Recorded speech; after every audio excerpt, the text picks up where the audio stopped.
Van Umut Kervanı İnsani Yardım Derneği olarak yıl içerisinde derneğimize kayıt olan ailelerimize yönelik periyodik olarak yardımlarımız bulunuyor inşallah. Gıda yardımları başta olmak üzere giyim yardımları, nakit yardımlar, kırmızı et yardımları ile yardımlarımızı ihtiyaç sahibi ailelere ulaştırmaya çalışıyoruz. Geleneksel hale getirmiş olduğumuz kermesimizi 2025 yılında da başlattık inşallah. Allah nasip ederse kermesimiz 10 gün boyunca devam edecek. Kermesi açmamızın asıl amacı ise derneğimize kayıtlı olan yetim ve ihtiyaç sahibi ailelerin ihtiyaçlarını bir nebze olsun karşılamak.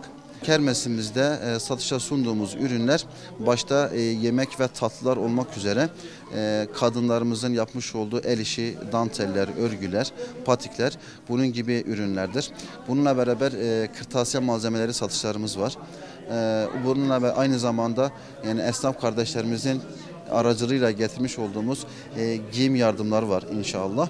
10 gün boyunca sürecek olan kermesimize yine hayırsever kardeşlerimizden destek bekliyoruz. Burada günlük sıcak yemek satışlarımız olacak. Bu minvalde de yine hayırseverlerimiz bu konuda bize destek verirlerse seviniriz. Aynı zamanda züccaciye ürünleri olabilir, giyim malzemeleri olabilir, el işi ürünleri olabilir, kırtasiye malzemeleri olabilir. Bu konuda da hayırseverler bize destek verirlerse seviniriz. Rabbim tüm hayırseverlerin hayrını kabul etsin inşallah.